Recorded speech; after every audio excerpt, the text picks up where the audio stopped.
而哈佛嚟講，亦都冇咗一種咧係提供嘅一種善意嘅一個政治嘅政策，係俾到美國可以參考。咁呢一個嚟講咧，係造成咗咧好多嘅後遺症，包括就話嗰個階層四分五裂啦，知識嘅階層同政治嘅階層，大家係有意見相左啦。除此之外，佢落好多嘅研究嘅政策落唔到地，咁凡此種種都令到咧而家嚟講，大家都就住啦。雖然特朗普落重手，但係因為見到呢啲方方面面嘅後遺症嘅影響咧，其實特朗普而家開始咧都有少少褪翻後一步嘅。佢會同你講，誒唔係，我唔係完全去阻止咧呢啲即係叫知識分子嘅發聲，而係話如果係對美國人係不利嘅時候咧，佢先會出聲。喺睇片之前，大家記得分享、讚好同訂閱卓劍名家，最緊要撳埋呢個鐘仔，咁你就唔會錯過我哋嘅最新影片。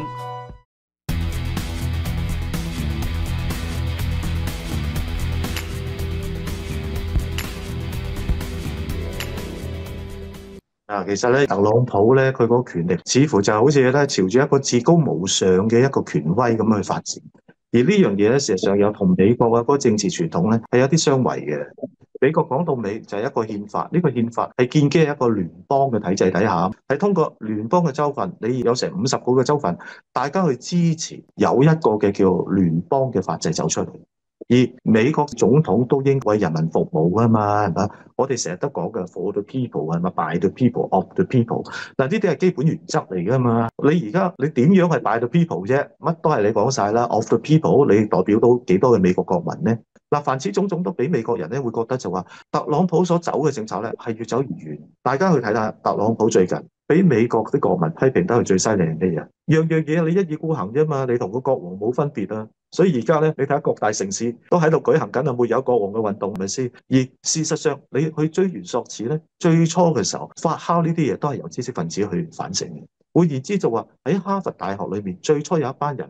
佢覺得喂唔係喎，你美國對以色列嘅政策唔係好對路喎。以色列咁樣去進行呢個加沙嘅清剿，有咁唔人道嘅，連糧食都唔提供或者去限制嘅時候，嗱呢樣嘢係令到大家係覺得唔啱嘅。最後尾嚟講，就由一啲大學同大學之間大家互相聯繫，以至到就話成個國家嘅國民個覺醒。嗱呢個過程裏面咧，其實哈佛咧係居功至偉，咁所以美國咧就有少少係針對哈佛係咩咧？喂，打下捉鬼要捉個叫做龍頭出嚟打啦，係咪？打沉咗你之後咧，咁跟住咧其他嘢就好說話。當然我哋話哈佛為你坐擁成4000億嘅美金，其實你都唔使驚啦，係咪啊？你愛嚟投資，你愛嚟乜嘢，其實都可以養活到自己。但係佢唔可以唔顧美國政策嘅。第一，因為美國嘅政策，佢會卡住你個收心啊嘛。長遠嚟講，始終對你個收入係有影響。其次就話佢會製造一種輿論，你呢一個係一個叫反美國嘅基地，會喺好多事情上高係扣你帽子。第三樣嘢，我反而係覺得最重要。美國嘅國策其實佢好多時候係有個傳統，係由哈佛嘅學人去制定。嗱，呢樣嘢先係最重要。哈佛嘅學人要同美國嘅研究嘅政策，大家去互相去背離，互相去切割。呢樣嘢係唔符合美國文化嘅發展原則嘅。我哋上一次亦都講咗啦，好多嘅政治學家、好多嘅歷史學家，其實都係喺哈佛出嚟嘅。佢哋制定咗成個中東政策，或者係一個亞洲嘅政策嘅時候，就令到美國係可以係穩坐釣魚船，一路咁樣係向呢一個嘅方向咧係駛出。而家嚟講，如果係冇咗呢一種嘅政策嘅時候，大家個依存關係就冇咗。咁因此嚟講，美國政策就會變得空空洞洞。而哈佛嚟講，亦都冇咗一種咧係提供嘅一種善意嘅一個政治嘅政策，係俾到美國可以參考。咁呢一個嚟講咧，係造成咗咧好多嘅後遺症，包括就話嗰個階層四分五裂啦，知識嘅階層同政治嘅階層，大家係有意見相左啦。除此之外，佢落好多嘅研究嘅政策落唔到地，咁凡此種種都令到咧而家嚟講，大家都就住啦。雖然特朗普落重手，但係因為見到呢啲方方面面嘅後遺症嘅影響咧，其實特朗普而家開始咧都有少少褪翻後一步嘅。佢會同你講，誒唔係，我唔係完全去阻止咧呢啲即係叫知識分子嘅發聲，而係話如果係對美國人係不利嘅時候咧，佢先會出聲。嗱，凡此種種都似乎係好想喺內部去制定一種相對比較和平嘅政策咯。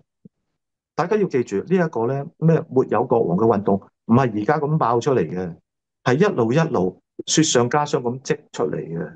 咁積下積下個民怨就大啦嘛，係嘛？首先，喂特朗普，以前佢亦都唔係話好尊重啦，係嘛？你白人同黑人之間嗰個抗爭已經係不嬲都有㗎啦。咁但係大家睇到呢一啲咁嘅叫做衝突，無日無之。再講落去嗰個種族嘅問題，中東明明係已經係發生咗咁多咁不幸嘅事，你視而不見，而且你仲助紂為虐喎，你走去幫以色列去進行種種嘅一個叫做支援，係嘛？呢啲美國人睇起上嚟係會覺得係咩咧？喂，情何以堪咧？你美國係多民族嘅地方嚟㗎嘛？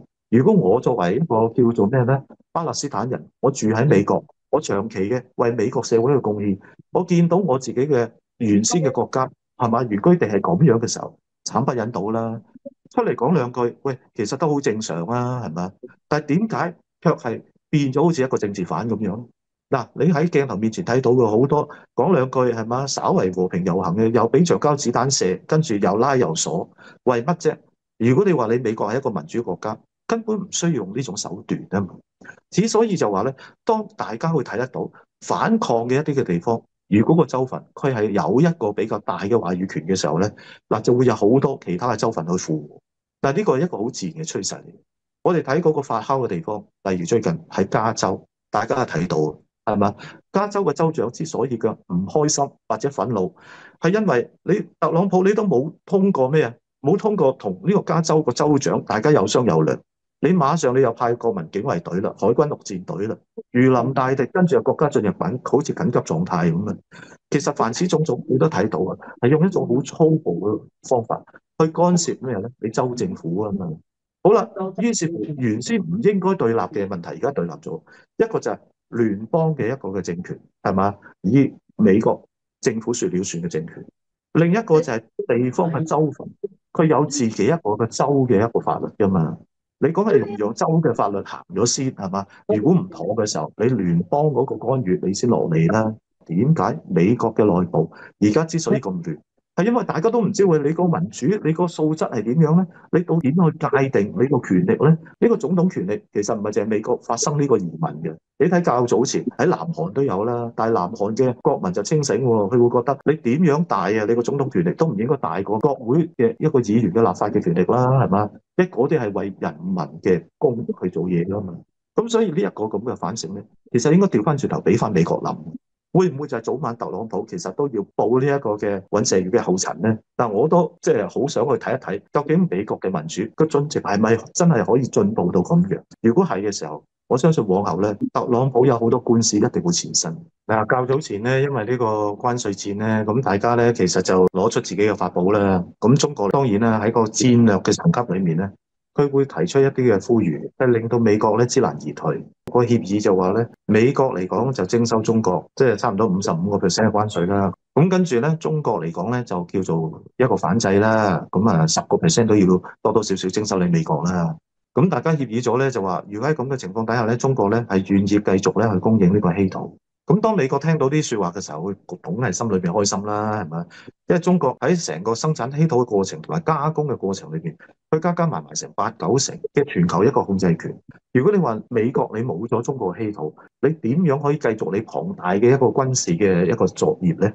你好難噶嘛！所有嘅戰機塗層，你講緊一個隱身嘅戰機，你一定要稀土。你冇咗稀土，其實你隱身唔到。咁所以美國咧一聽到中國話，我願意繼續供應稀土咧，佢就一廂情願覺得，哇，咁我咪掂啦，係咪？我往後唔需要有軍事上嘅後顧之憂，所以就即刻啦支持呢個以色列啦，係嘛？講係繼續去炸呢個伊朗啦。時間上都啱啱咁巧合，但係中國見到咁樣嘅情況，就知道啦，個形勢係不妙噶嘛。咁所以咧，亦都加咗個附注，得我唔係唔供應稀土俾你啊，美國，但係你嘅美國用我嘅稀土，你唔可以用喺軍事嘅用途啊嘛。咁即是話，如果你繼續好似咁樣去支援以色列，又繼續去買我嘅稀土，或者通過其他公司轉個彎去發展你嗰啲軍事去侵略嘅時候咧，我係會說不嘅。嗱，呢樣嘢亦都係中國咧嘅智慧嘅地方，即是話往後中國去輸出俾美國稀土，都仲係有條件性，都仲係睇你美國你乖唔乖。如果你美國有啲乜嘢喺軍事上嗰個差池咧，中國係唔會放過你。亦都可以睇得到，當我哋去講稀土嘅時候咧，呢個稀土咧話就話，喂，好多地方都或者可以開發啦，或者諸如此類，美國都好想，但係其實好難做得到嘅。你睇到嘅開發，你起碼都要冇得5年8年，好難一個好成熟嘅一個礦產之地。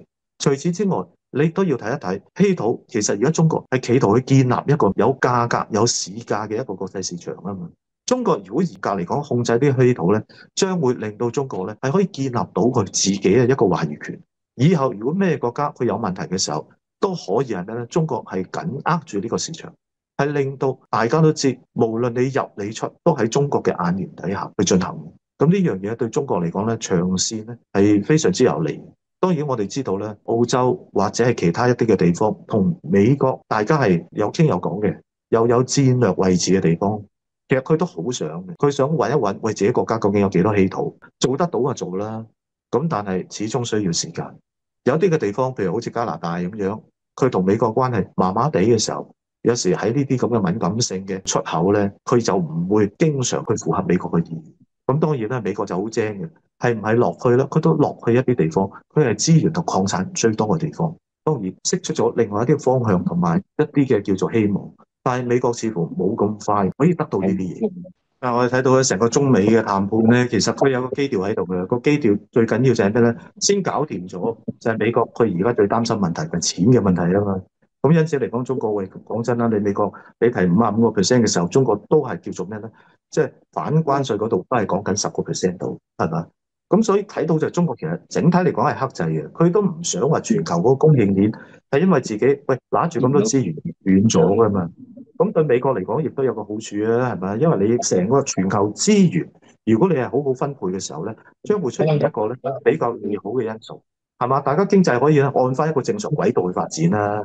唔好話因為喂你卡我脖子，結果咧我成本又重咗，我結果咧生產出嚟嘅貨品去到你美國市場又要轉介俾你美國嘅消費，其實好似即係大家話齋，將嘅最終係你美國嘅啫嘛，係咪先？咁所以而家嚟講咧，美國咧都諗得通嘅，某啲嘢佢覺得，喂，如果同中國喺呢個定調上高已經係實行咗嘅時候，喂，其他國家就有個板可以跟啊嘛，係咪先？喂，你睇下中國係唔係我都抽到你幾廿個 percent 啦，咁你其他國家你俾我抽20幾個 percent、30%或者係多啲嘅，喂，有咩唔得啫？係咪先？咁呢個一個板咧就令到大家都會即係信服啊。咁所以咧，我就覺得咧，中國嚟講咧，喺而家呢個過程裏邊咧，其實佢都係以和為貴。但係個問題亦都在於，中國其實都會識得討價還價咯。大家要記住，較早前同美國去傾呢啲嘢嘅時候，其實係有一啲條件性，包括就係嗱，你如果再反對嘅時候，我稀土我就唔出口嘅，係嘛？除此之外，喂，你要應承我先得㗎。喂，國際交流好重要㗎嘛，Visa 呢啲好重要㗎嘛。係嘛？學生去你美國讀書呢啲好正常嘅事嚟噶嘛？咁點解你唔放行咧？嗱，大家睇到當中美之間一講解決咗嗰啲叫做關稅問題咧，咁啊特朗普即刻話喎，喂，呢啲都唔係一啲必然要卡住你脖子嘅嘢，咁所以喺個中國 Visa 嗰度又有得傾喎，係嘛？嗱，凡此種種睇到中國都開始識咩咧？講條件啊，同你。好啦，講翻呢個哈佛呢個問題，其實亦都係可圈可點啦。本身唔係問題嘅嘢，但美國識包裝成為一個問題，呢個先係問題啊嘛。而家嚟講，美國究竟佢會唔會覺得哈佛其實對佢有威脅咧？嗱，好多人都打一個問號。